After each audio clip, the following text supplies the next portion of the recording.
You don't need to go to Niagara Falls when you can eat some Brian balls. What's up, NASCAR Authentics collectors and diecast reviewers on YouTube? This is OBB, the diecast news guy, and today I'm going to bring you guys with yet another NASCAR Authentics diecast review from Wave 3. And no, it is not the 164 trucks. God almighty, I wish. I guess I'm going to have to get an arm and a leg to get those freaking trucks, because they are just, man, literally flying off the shelves. That or the scalpers are at it again, selling them for 40 bucks a piece on eBay.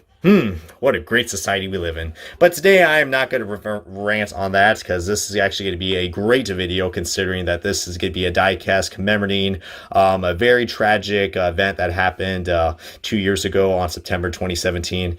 You guys probably know what I'm about to talk about, but without further ado, let's go ahead and start this diecast review and kick it off with the Larson 2018 DC Solar Vegas Strong Chevrolet Camaro ZL1 for Chip Ganassi Racing, as that was a really awkward pause right there, as I just had a mouthful to say. But this is a very nice looking car. This is the second playoff car that we've got in NASCAR Authentics for Wave 3 to go along with the Ryan Blaney Roval win, as you can see right there with the playoff emojis. Not a big fan of that, but not going to really go into details about that. We also do got the green splitter and spoiler, and this is a very nice looking diecast that we got, along with the accessory that comes with that. We'll get into more of that very shortly, as we're going to take a look at the back of this packaging. Nothing really much going on, but just those two 164 trucks completely haunting me. Hopefully someday I will have them, or God rest my soul on that part. But with that in mind, as we're going to hopefully make this review very positive and engaging, let's go ahead and start this diecast review on the Vegas Strong car. Alrighty guys, we got the diecast out of its box, as we're going to go ahead and put this car off to the side momentarily. We're going to be looking at the little accessory that comes with this, and this is a very unique accessory right here. So if you guys take a look, you guys are probably wondering, what is this? Well, this is actually the hood of this car, representing the Las Vegas incident that happened on September 2017, that tragic shooting that took multiple people's, victims were involved, and it was just, probably, if I had to say, one of the biggest tragedies, if not the biggest, deadliest shooting that we ever got in the U.S. by far. Very, very scary, serious incident. And if you guys know anybody who, was unfortunately involved in this, I mean, God bless you guys. Hope you guys are really, hanging in there and staying strong, like all these other people who did that, it's just a terrible thing that just happened. But this is a really nice looking magnet to, just represent all those victims that unfortunately lost their lives on that tragic day. I mean, great message that they got right here with Vegas Strong, and most of the signatures. I believe these signatures were from most of the employees from DC Solar that were on this car, from what I heard, because they were a proud partner with to get this car on the track at Las Vegas.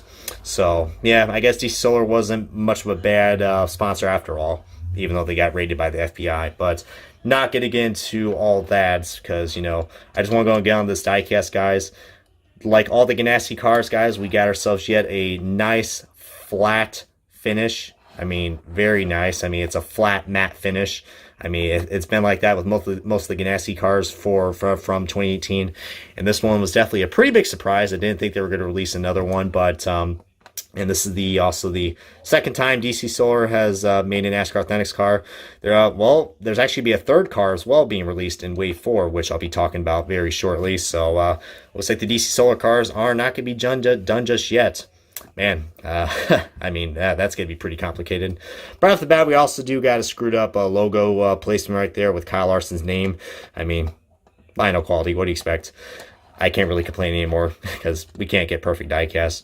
But this is a very nice looking car, guys. Really nice.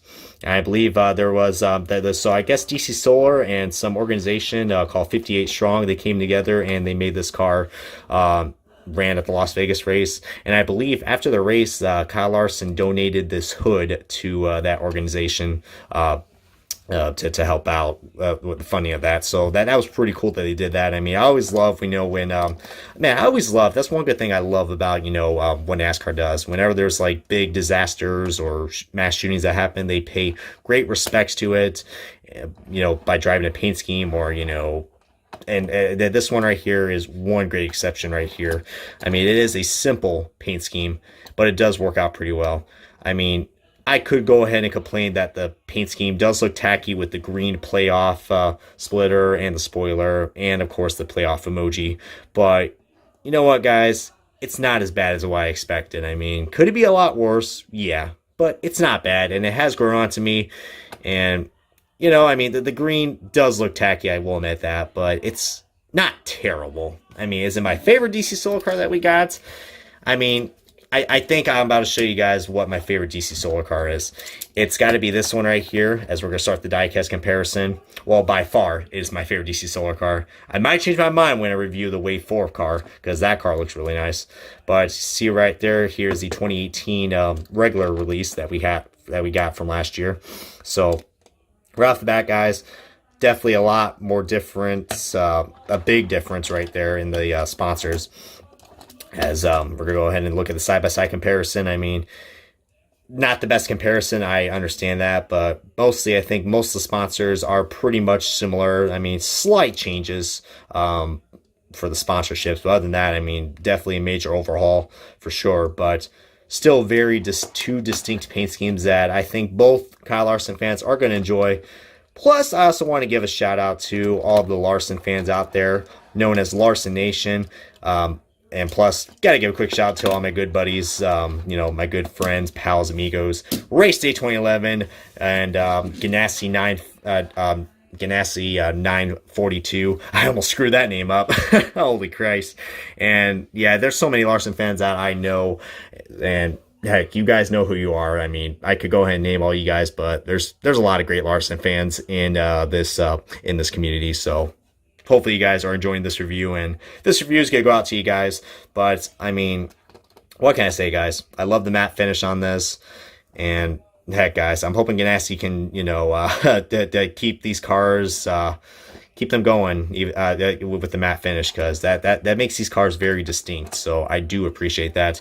But that's, I believe that I'm going to wrap it up right here, guys, so feel free to comment anything else you guys want to share about this car, or any stories you want to share about anything related to this car. I mean, I always am happy to hear you guys' thoughts and opinions and feedback as well. But this is going to wrap up the diecast review on the Vegas Strong car for Kyle Larson and Chip Ganassi Racing. So if you guys enjoyed this review along with other NASCAR Authentics diecast review, feel free to take a second and like and comment. Also share this video, and if you guys haven't already, subscribe for more. And this has been OBB, the diecast news guy, and I will catch you guys on, hopefully, if we're not in another diecast drought, another NASCAR Authentics diecast review.